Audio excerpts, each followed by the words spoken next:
Eu vou fazer aqui um resumão do tema 1 e vou para a parte que eu parei no tema 1 com vocês. E aí, qualquer coisa, vocês vão falando. O tema 1 é sobre a China. Na verdade, o tema 1, tema 2, tema 3, tema 4 é sobre a China. Mas aqui vai dar ênfase à dinâmica econômica da China, né? E o livro já destaca no início que a China é um dos países que mais crescem atualmente em termos econômicos. Nas últimas 4 décadas, o país vem crescendo em média 6,5%, mas tem uma perspectiva para daqui a 2026 se tornar a maior economia mundial, embora seu PIB, seu Produto Interno Bruto, sua economia, ela venha crescendo de certa forma aí no ritmo um pouco mais lento recentemente. É isso que está comprovando num gráficozinho, está nessa primeira página do tema, se vocês observarem aí, quem tiver com o livro. Então, a perspectiva é essa, né? Que se torne a maior economia do mundo.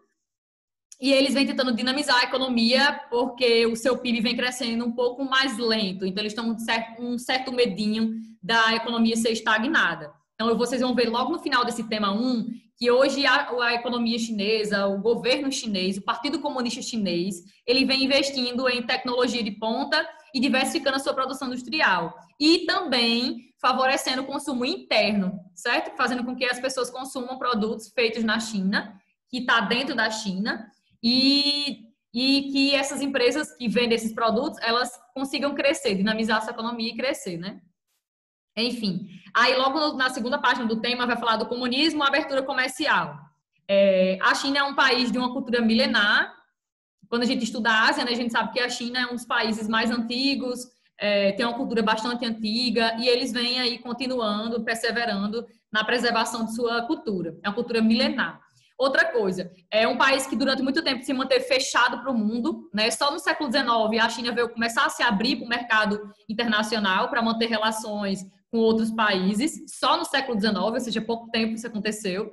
Durante muito tempo a China foi um país muito isolado do mundo, né? Assim, não mantinha relações fortes, dinâmicas com outros países.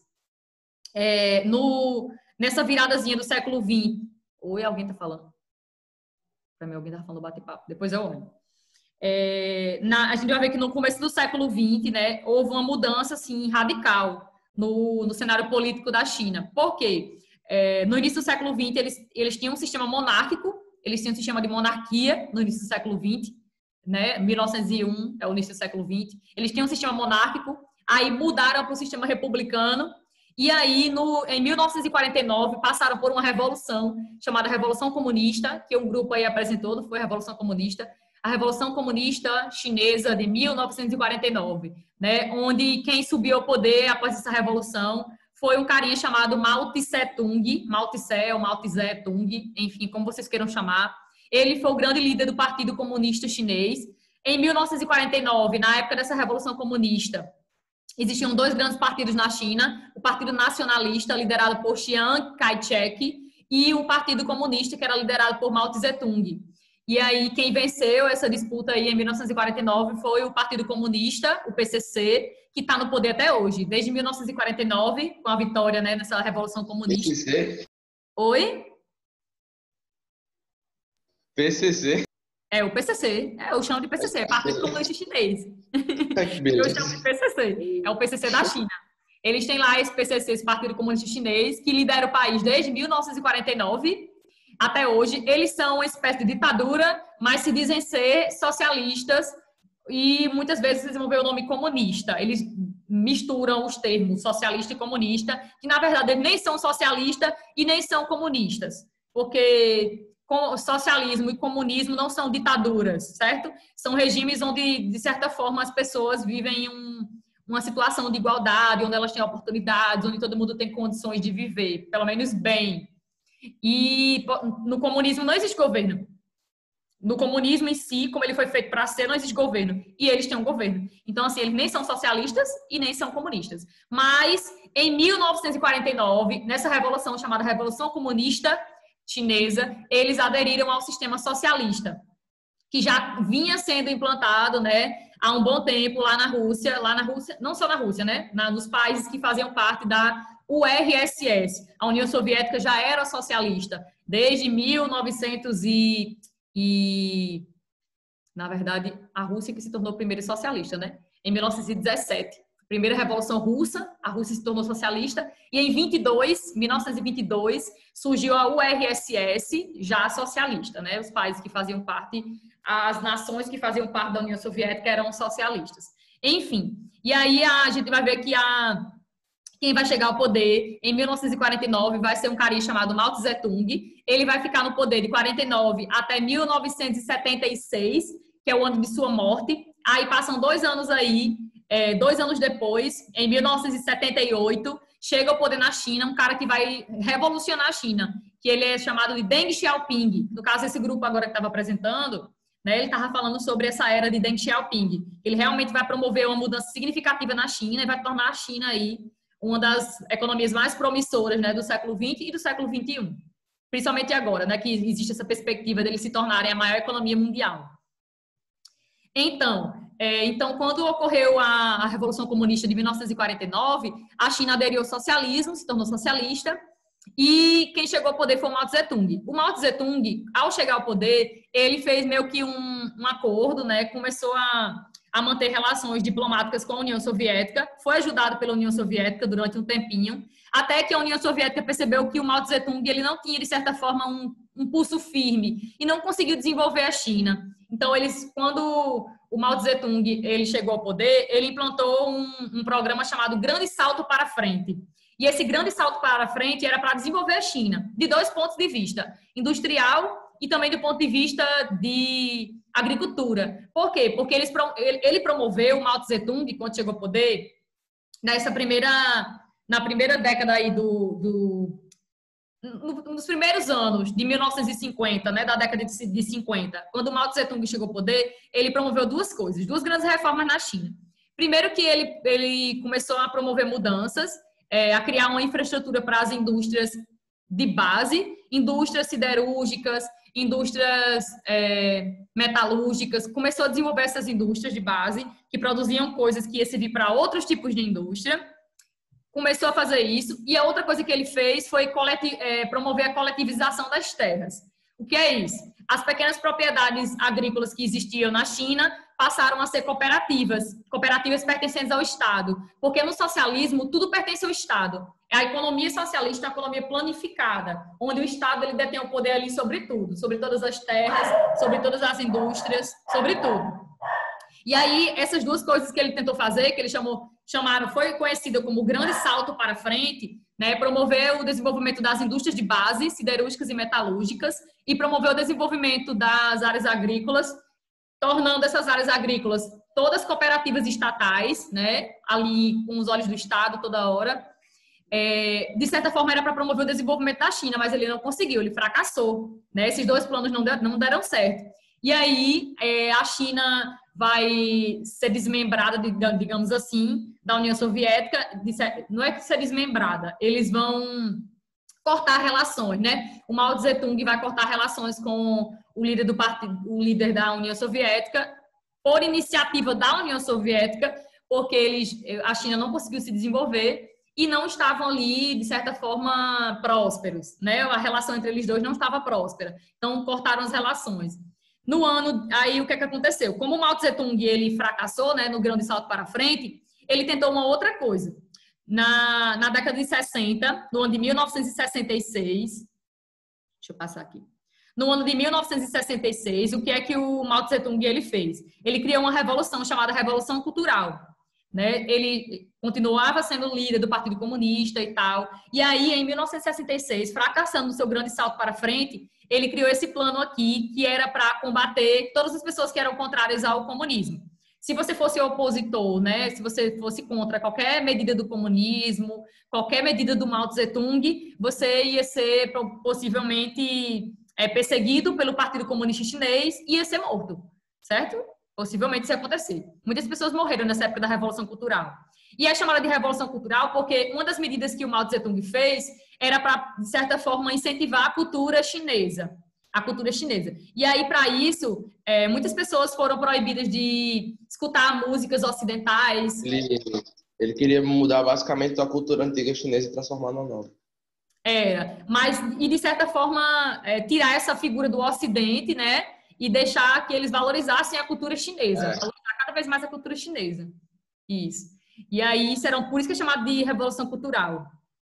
Ele morreu, essa Revolução Cultural matou muita gente, inclusive, né, porque ele, de certa forma, usou essa revolução para perseguir todas as pessoas que eram contra as ideias dele, ao Partido Comunista. Então, ocasionou na morte de muitas pessoas. Ele morreu no ano de 1976, lembrando que essa Revolução Cultural, com essa Revolução Cultural, ele se uniu às pessoas bem radicais do Partido Comunista, né? A galera bem radical, bem crazy, ele se juntou a essas pessoas e começou a perseguir quem era contra o comunismo. Mas aí, no ano de 1976, ele veio a óbito, ele morreu, Mao Tse-tung, e em 78 chega ao poder um cara chamado Mao Tse-tung, um cara chamado Deng Xiaoping. Deng Xiaoping. Eu chamo assim, deve ter uma pronúncia correta aí, mas eu chamo Deng Xiaoping. O Deng Xiaoping, quando chegou ao poder na China, em 1978, ele começou a implantar uma série de medidas, de estratégias para promover uma abertura comercial da China, para que a China começasse a se integrar ao comércio mundial, às economias globais, ao mundo ocidental. Começou a promover uma série de medidas e uma delas, que foi extremamente importante para que a China fosse o que ela é hoje, foi a criação das ZEEs, Zonas Econômicas Especiais. Quem criou as ZEEs na China foi o Deng Xiaoping, né? Quando ele chegou ao poder, logo no início do governo dele, na década de 80, ele chegou em 78, mas logo na década de 80 ele promoveu aí a criação das ZEE. E essa ZEE foi extremamente importante para que a China se abrisse para o mercado internacional. Foi meio que uma estratégia para promover o desenvolvimento econômico. Ele adotou ali estratégia capitalista, né, de economia de mercado capitalista, mas sem mudar a orientação política da China. Então, é por isso que Letícia falou na apresentação dela que foi com o Deng Xiaoping que a China se tornou socialista de mercado. Exatamente. Por quê? Porque uma das medidas do Deng Xiaoping era não mudar a questão política da China. Tipo, eles continuaram sendo governados por um partido único, o PCC, o Partido Comunista Chinês, continuou sendo o líder do país, meio que uma ditadura, né? Isso continuou, mas no plano político, eles continuaram sendo socialistas, no plano político. Mas no plano econômico, eles adotaram estratégias de um país que é capitalista. Por isso que a gente diz que a China se tornou um país que é socialista de mercado. Porque todo país que tem uma economia de mercado é um país que é capitalista. E aí a gente diz que a China é um socialista de mercado, né? Uma socialista de mercado. No plano político, ela é socialista, porque tem um partido único lá, governando o país, e as estratégias partem tudo dele, todas as decisões do país partem do Partido Comunista, eles regram tudo, eles comandam tudo, têm acesso a tudo, mas no plano econômico eles adotaram estratégias de um país que é capitalista, como qualquer outro país do mundo. E aí ele criou, uma das coisas mais importantes que ele criou foi as ZEEs, as Zonas Econômicas Especiais. Inicialmente essas ZEEs, elas surgiram nas proximidades dos portos, na parte leste da China. Se vocês olharem o mapa da China, acho que deve ter alguma parte aí do tema que mostra o mapinha da China. A parte leste, que fica ali bem próximo do Japão já, né? Foi uma coisa assim, meio que estratégica mesmo. A implantação das ZEEs nas zonas litorâneas, próximos ao litoral, tinha aí um objetivo, primeiro que, de certa forma, facilitava a exportação dos produtos, por ser litoral, então estava ali próximo aos portos, tinha essa questão de proximidade com os portos, facilitava a exportação de produtos. Outra coisa, as zonas litorâneas já eram muito povoadas, né? E a criação das ZEEs fez com que promovesse uma maior urbanização das áreas litorâneas. Então, aumentou a quantidade de pessoas. Tinha muita gente ali, uma oferta de mão de obra abundante. Ou seja, litorâneo, próximo dos portos, facilita ali a exportação dos produtos, para escoar os produtos. Tinha uma oferta de mão de obra bastante abundante, então tinha muita gente para trabalhar nessa zona litorânea. E sem contar que estar no litoral tinha um outro objetivo. Ficava ali muito mais fácil de você atrair empresas vindas do Japão e empresas estadunidenses também. Porque a maior parte das empresas que começaram a se instalar na China eram empresas vindas de dois países, que eram esses aí, o Japão e Estados Unidos, né? Eles se aproveitaram também dessa localização estratégica para se situar nessa zona portuária, nessa zona litorânea chinesa. Então, deixa eu ver se eu estou esquecendo alguma coisa. Então, elas foram implantadas no início da década de 80, de início no litoral, para promover esse desenvolvimento, tinha muita oferta de mão de obra. Outra coisa que promoveu, de certa forma, a criação dessas IS foram os incentivos fiscais dados pelo governo, né? O governo incentivou a vinda de empresas transnacionais, japonesas e estadunidenses, né? Incentivou essa vinda, né? Oferecendo ali alguns privilégios para que essas empresas viessem. Privilégios que foi bancado, né? Foi incentivado pelo governo chinês, pelo PCC. Então, oferta de mão de obra abundante, barata, incentivos governamentais e facilidades para exportação foi o foco para atrair diversas empresas transnacionais e estadunidenses. Deu uma travada para vocês agora? Travou aqui minha imagem. Vocês travou minha voz. Pois pronto. Esse cenário contribuiu para que a China se tornasse o que ela é hoje, né? E promoveu uma certa dinamicidade na sua economia, né? Eles começaram a crescer muito em níveis exorbitantes no seu PIB, no seu produto interno bruto, com grande produção e exportação dessas ilhas.